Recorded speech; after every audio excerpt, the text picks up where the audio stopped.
Welcome to the deep dive. Today, we're really getting into the nitty-gritty of Spanish pronunciation. Yes, specifically for English speakers, right? Exactly. And we've got a little something extra for our UK listeners, maybe even a leg up for those in Scotland. Some native sounds might just help. Oh, definitely.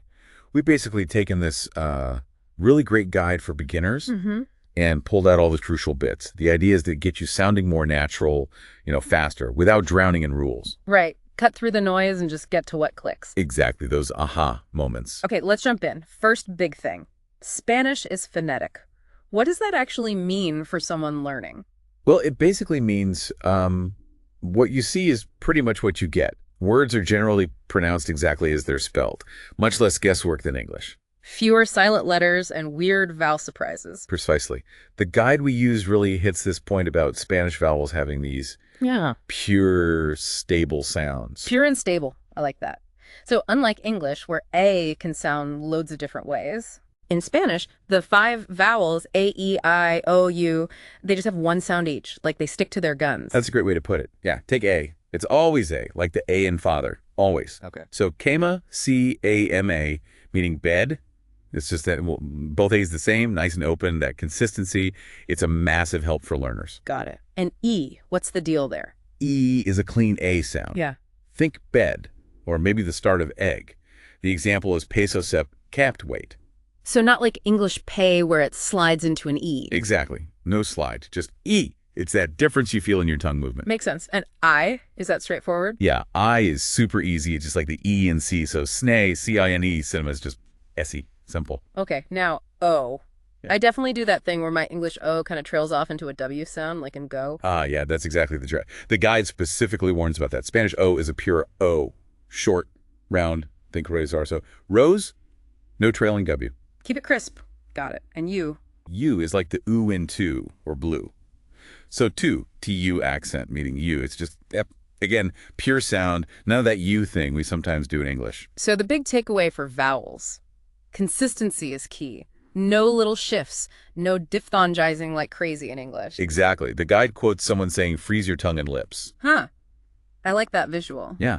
No U, just oo. No E, just E. Simple as that. So no is just no, not no. Right. And say is say, not say. You've got to ditch that little glide we add in English. Okay. And the guide suggested a little practice. Yeah, just reading A, E, I, O, U out loud, holding the sounds pure.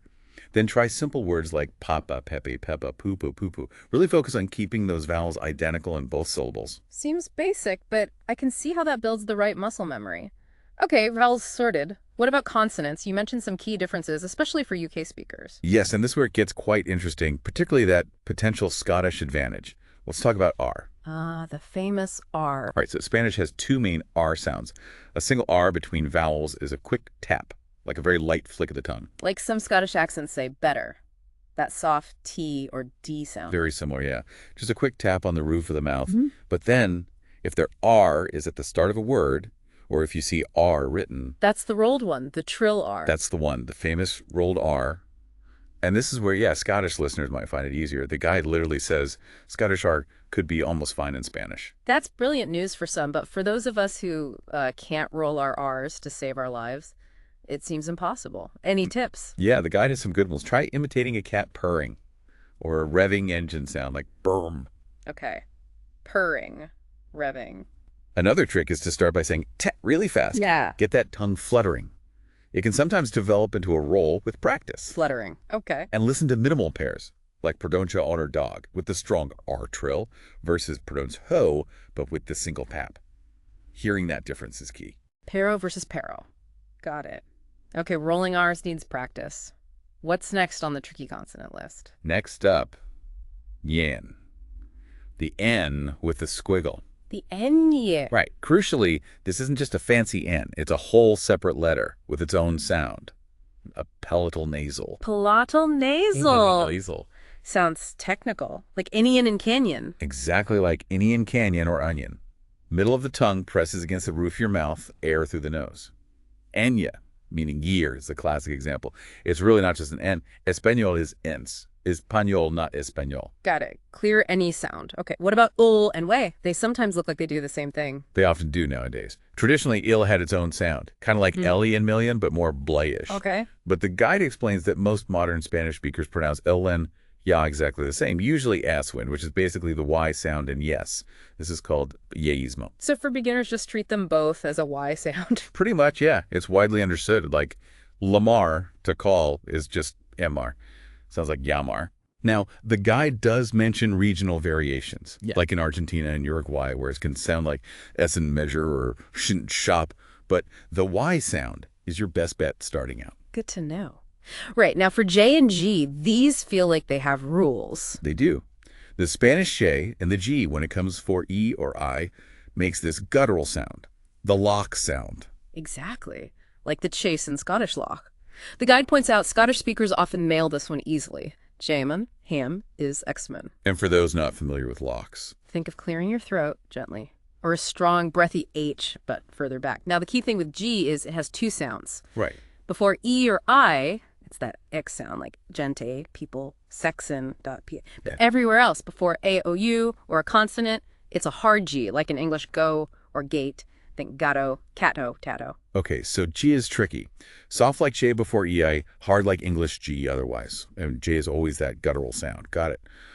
What about C and Z? This feels like where the Spain versus Latin America thing really kicks in. You're absolutely right. This is a major point of difference. The guide explains cessio first. That's where C before E or I and the letter Z are both pronounced as an S sound, like sun. And that's common where? That's the standard in all of Latin America and also parts of southern Spain. So cinco, 5, is sesicico, and zapato, shoe, is sesispado. Both is. Okay. But in Spain? In most of Spain, particularly the north and center, they use distinción. Here, C before E and Z are pronounced as S sound in think. Ah, the lisp, as some people call it. Yeah, though it's not really a lisp, just a different sound.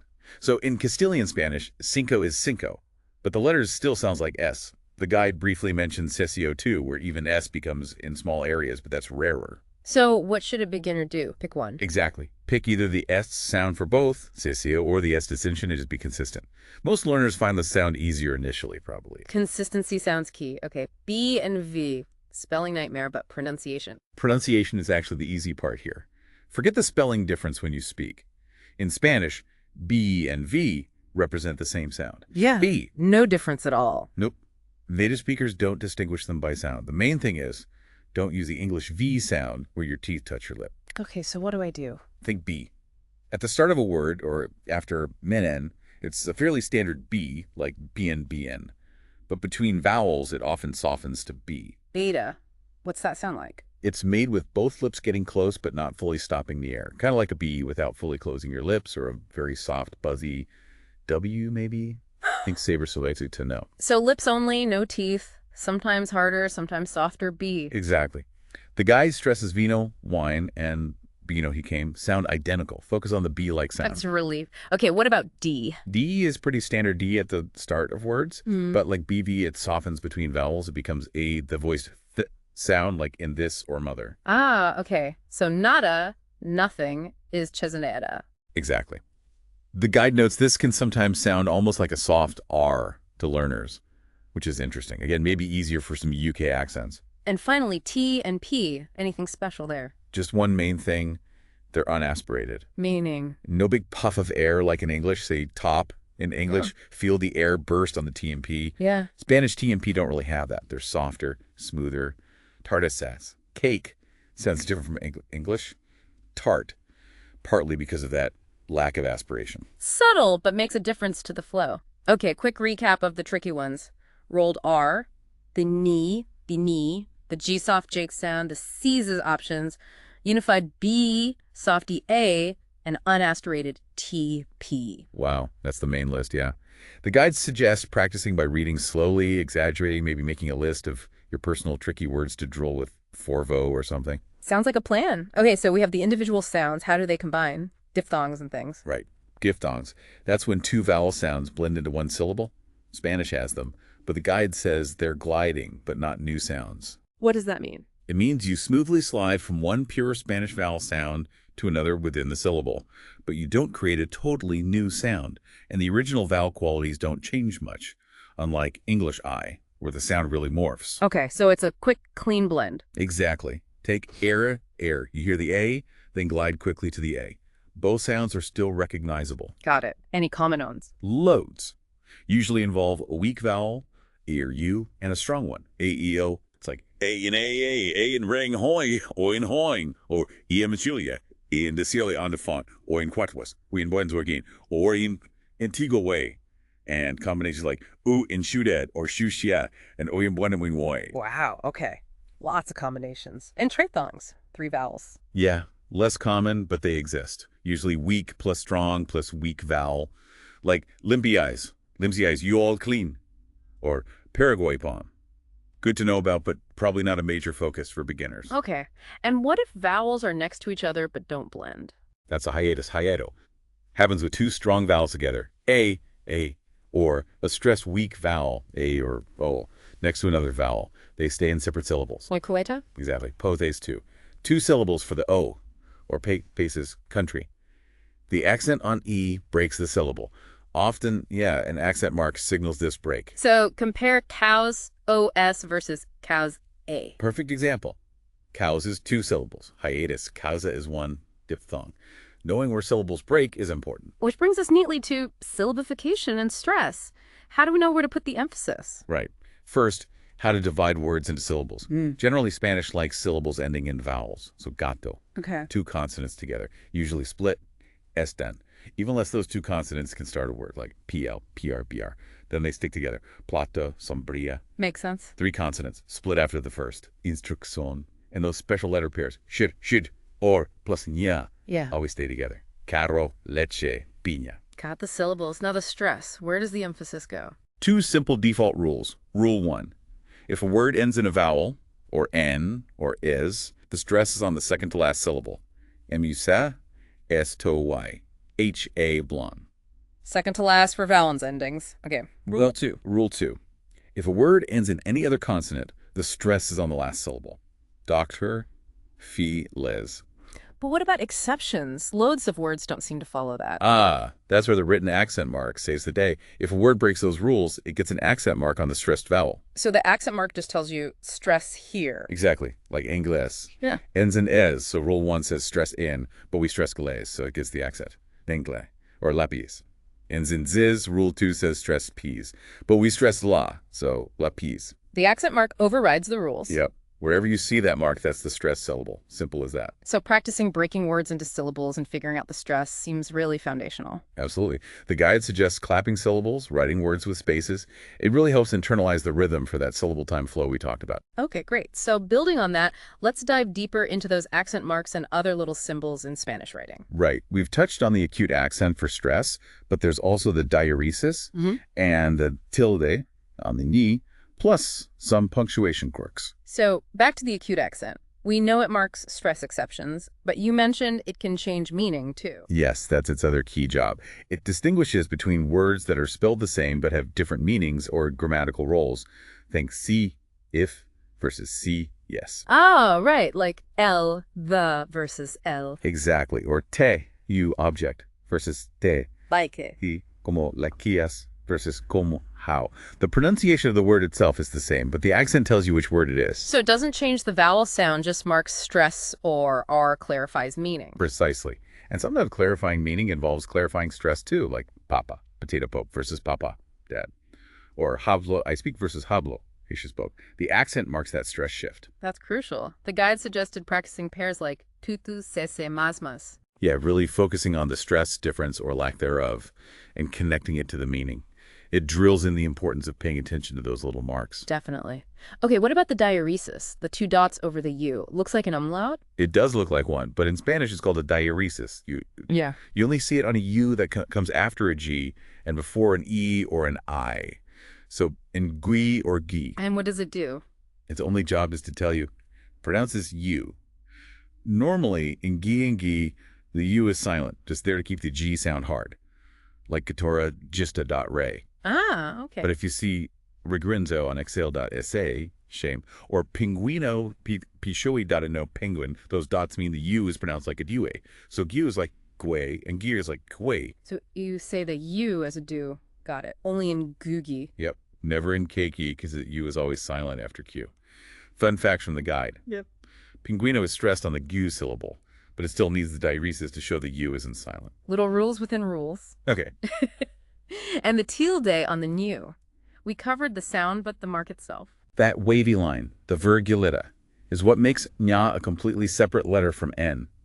It signals that unique nai sound. And it's crucial for meaning, like Anya versus Anya. Hugely important. Treat nya as its own character with its own sound. Got it. Lastly, punctuation. Those upside-down question and exclamation marks. Yeah, and na. They go at the beginning of questions and exclamations. Huh? They're like an early warning signal for your intonation. You see at the start, you know immediately to use a questioning tone right from the first word. Like, ¿Cómo estás? Ah, clever. Unlike English, where you only know at the end. Exactly. Same for you see te sorpresa. Yeah. And, to sound excited from the start, it guides the speaker's delivery. Makes sense. Any other punctuation quirks? Dialogue often uses a long dash instead of quotes. Numbers use commas for decimals and periods for thousands, opposite the UK OSHIA. Good to know for reading aloud.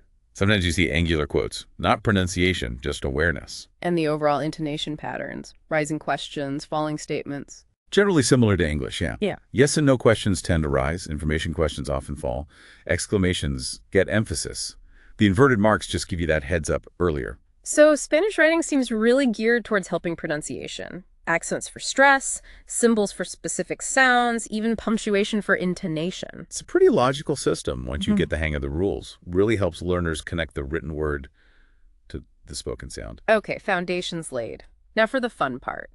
Spanish isn't monolithic. Let's talk regional variations, accents. Yes. Just like English varies massively, so does Spanish.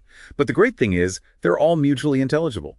A speaker from Mexico and a speaker from Spain can understand each other fine, mostly. Might notice differences, but communication works. Exactly. The guide had that map showing the biggies, distinción, cesio, that the versus his thing. Right. So Spain versus Latin America. What are the main sound differences again? The biggest one is that th sound, almost non-existent in Latin America. They use sesho c before e and z are pronounced is. So sena and sana both end up sounding like sesio. All right. And in Spain? Most of Spain uses distinción. C before E and Z are in, but is still S. Keeps them distinct. And that rare sitio where even is in some southern bits. So that's difference number one. What else? Il versus Y. Yep. Historically, always is like lin and million, but now ye's the most dominant everywhere. Old and you both sound like English yes. So Haller and Iyer would sound the same in most places. Except Argentina and Uruguay. They merged them too, but pronounce them as E or schiismo. So you me llamo sounds like yo me llamo. Very distinctive, along with their Italian-sounding intonation. Wow, she for ol. Okay, what about the letter S itself? Does it always sound like E's? Not always. In coastal areas, the Caribbean, parts of southern Spain, they often aspirate syllable final is to an A sound or just drop it. So Las Casas might sound like? Could be Las Casa, or even the Las Casa. And esto might be shade or shito. They might also drop the day between vowels, so cansado becomes cansao. Can sound very fast, maybe a bit mumbled to learners used to clearer sounds. Whereas Highland Latin America and most of Spain pronounce those final sounds more clearly. Generally, yes. Clears and Any other major regional things? Bari can sometimes be different in the Caribbean, maybe like a French R, or even an odd.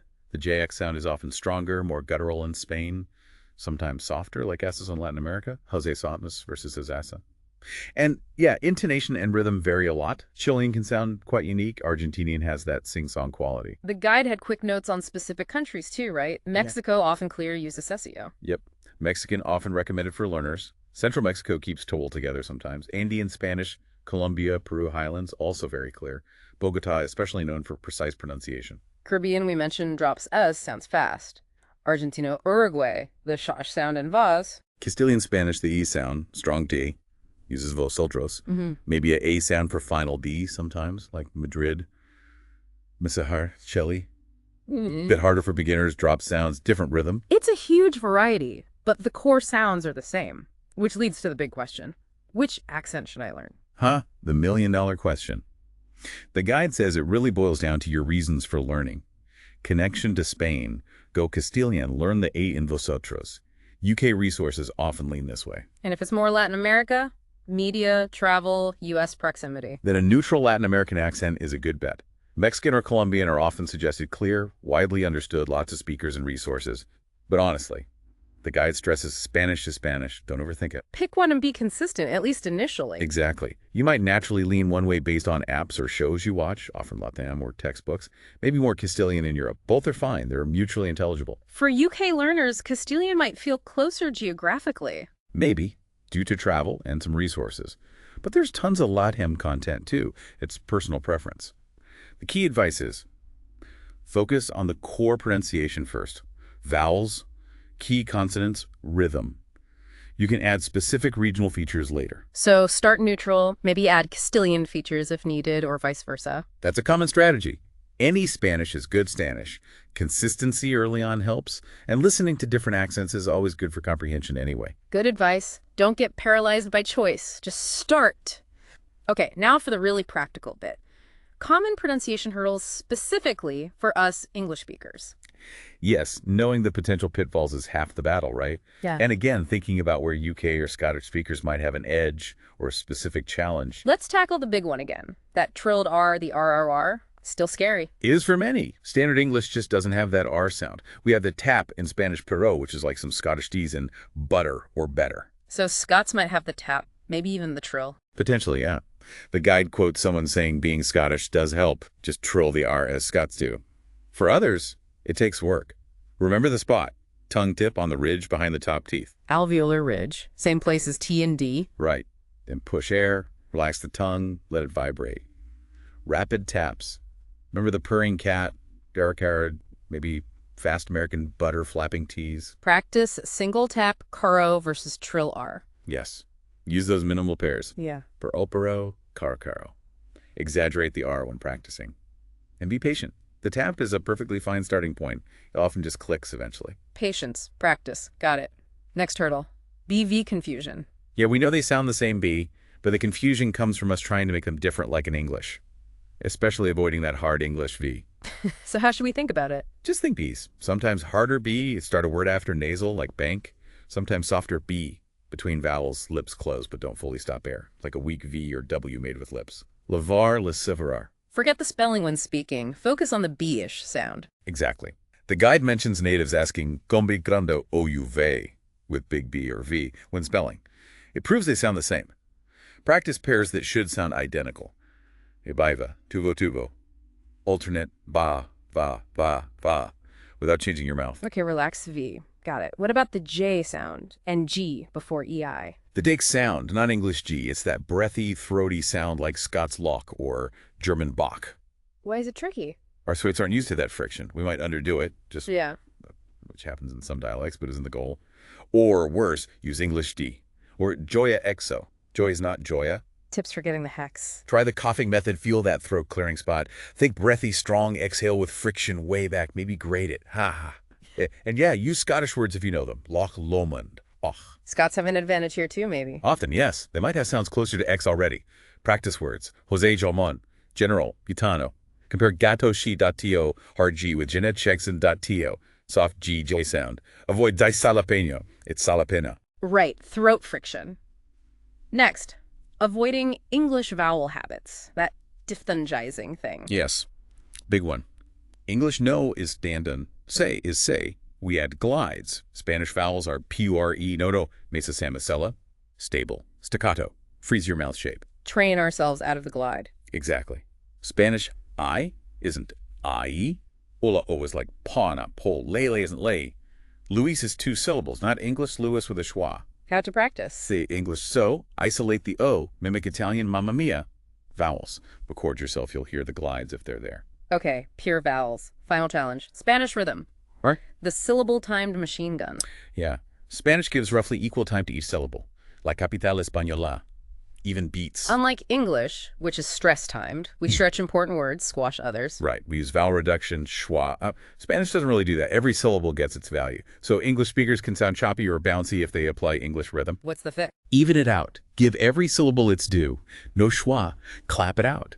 Yo hablo español poco. 7 even claps. Don't rush unstressed syllables. This helps linking words too, right? Mis amigos becomes mis amigos. Exactly. Smooth flow because the timing is even.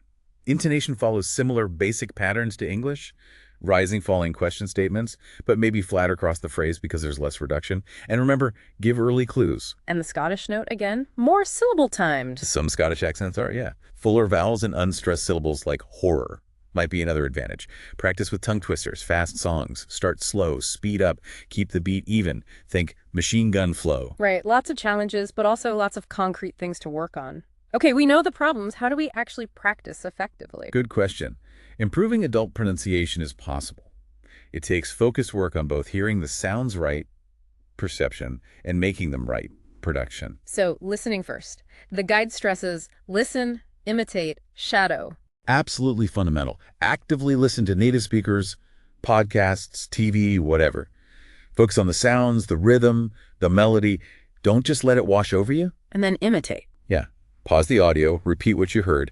Try to match everything, the sounds, the tone, the emphasis, like you're doing an impression. And shadowing. What's that exactly? You listen to a short bit, maybe a sentence.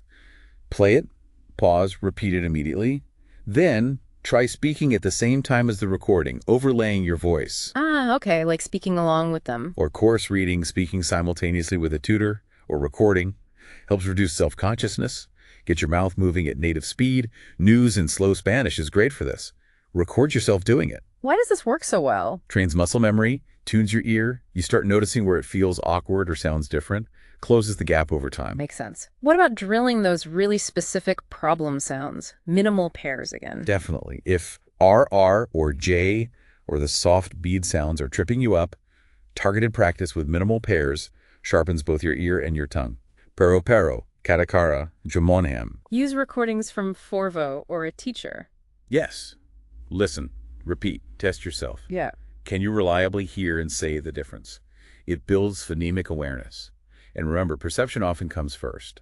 If you can't hear the difference between pero and pero, keep listening until you can. Tongue twisters, trabalenguas seem fun for practice too. They are. Great for agility, getting used to tricky sound combos. Tres triste tigres, el perro de San Roque, pancha plancha. Say them slowly for accuracy first, then speed up. Forces your mouth to get comfortable. The guide also mentioned IKEA and visual feedback. Sounds a bit more technical. Can be, but helpful for some. Knowing key IPA symbols, X, again AA, helps with dictionaries. Visuals like mouth position diagrams or videos are great. Like the University of Iowa's Sounds of Speech site. Exactly. Shows animations of how sounds are made. Or even software like Prat to see your sound waves compared to a native's. See the trill pattern, vowel shapes. And the big one, recording yourself. Essential, but maybe painful. Can be cringeworthy, but it's so valuable. Record yourself reading something, then listen to a native reading the same thing. Compare directly. Note the differences, vowels, rhythm, intonation. Be objective. It's a tool. Exactly. Or use apps like SpeechLink where coaches give feedback. Hire a tutor specifically for pronunciation. Get feedback from language partners. Make a checklist of your common errors and listen for them. What about specific apps and tech? Any top recommendations? Forvo is indispensable for hearing words by natives. SpeechLink for feedback. Any audio player works for shadowing. YouTube, Audacity. There are pronunciation courses like Fluent Forevers. Language apps like Duolingo? Their speech recognition can be hit or miss. Use with caution for detailed feedback. YouTube tutorials are often better. Spanish, Mic, Butterfly Spanish, etc. Google Translate audio is okay for single words. Even asking Siri or Google Assistant things in Spanish tests clarity. Consistency is key, though. 10-15 minutes daily. Absolutely. Little and often beats long, infrequent sessions. And ultimately using it for real. Immersion in conversation. That's where it really sticks. Talking to native speakers is the real test. You start subconsciously adjusting. Find meetups, exchange partners. Use apps like HelloTalk for voice messages. Listen to feedback if people keep asking KV. It's a sign. The guide also mentioned attitude. Yeah. Don't be afraid to exaggerate when practicing. It probably sounds more correct than you think. English speakers can be too timid. Commit to the sounds. And accept a slight accent is okay. Totally normal. Aim for intelligibility and comfort, not flawless mimicry. Make it fun. Mimicry, tongue twisters, songs. Enjoy the process. Great advice. So let's talk specific audio resources. Where can people find good listening material? Right, creating that audio-rich environment is key. Yeah. The guide lists loads of great options, often aimed at learners. Podcasts first, news in slow Spanish. Excellent. Slow, clear, Spain Latin American versions, perfect for shadowing. Transcripts often available. Coffee break Spanish. Heard good things. Fantastic UK-based one. Scottish host Mark. Structured lessons, partly English-Spanish. Great explanations, Castilian focus. Repeat the native speaker bits. Simple stories in Spanish. Good for connected speech practice. Short, clear narration. Good for shadowing sentences. Often have transcripts. Españolistos. For intermediate. Yeah, natural chat between a Colombian and an American. Good for hearing conversational Latam Colombian Spanish. Spanish obsessed and notes in Spanish. Both solid choices. Spanish obsessed, Colombian-British couple. Different levels, addresses pronunciation, guests with various accents, notes in Spanish, British-Spanish couple, Madrid accent levels, cultural topic, Duolingo Spanish podcast. intermediate level, true stories by Latin speakers, English narration for context, slowish native Spanish, good accent variety. Arcoiris Spanish story learning Spanish. Both focus on storytelling, daily episodes, learner-friendly pace, transcripts. Yeah. Great for consistent listening habit. Loads of podcasts. What about YouTube? Huge resource. Search Spanish pronunciation for beginners, finds channels like Spanish Mike, Butterfly Spanish, Maria Español, Language Transfer. Also search Spanish accents around the world for comparison videos. Music too. Yeah. Find artists with clear diction. Follow lyrics, even kids' songs for basic sounds like vowels. And website tools for quick lookups. Fervo again. Forvo is king for single words names from different regions. SpanishDictionary.com have audio examples, often Latam, pronunciation guides per letter. IPA charts. Wikipedia's Spanish phonology page, interactive IPA charts online. And that language reactor extension for Netflix YouTube is great for seeing subtitles and slowing down audio. For more advanced listening. Radio Ambulante, NPR. Native speed narrative journalism from Latam. Challenging but rewarding. Spanish TV shows, telenovelas, audiobooks all help tune the ear. And for getting feedback. Speechling. Tutors. Speechling is highly recommended for human feedback. I talk at Preply Tutors for focused pronunciation sessions. Language communities online, Reddit or Spanish forums, Hello Doc Tandem. So find what you enjoy, use it consistently, maybe pick a model accent but listen widely. The guide had a practice routine suggestion too. Yeah, really detailed one mixing daily listening shadowing, focused sound practice on alternate days, weekly tongue twisters, regular feedback checks, passive listening. Very comprehensive. Wow. Okay, this has been incredibly detailed. A real deep dive into Spanish pronunciation. Absolutely. If we boil it down, listen carefully, imitate mindfully, practice regularly. Remember, Spanish is phonetic read aloud. Use your UK strengths. Scottish, R, maybe TH. Be patient with the tough bits like R. Consistency is everything. Any final pearls of wisdom from the guide? Yeah, a couple of good ones. Motivation matters. Really wanting to sound Spanish helps. Prosody, the rhythm and music of the language, is as important as individual sounds. Focus on the flow. And speak up clearly. Don't mumble. And keep it fun. Games, challenges, cool audio. Exactly. Every sound you master gets you closer. It's a journey. Well said. So we'll wrap up with the guide's closing words. Buena suerte y que lo pases bien aprendiendo. Good luck and have fun learning. And keep exploring. There's always more to discover about how Spanish sounds around the world. Adelante.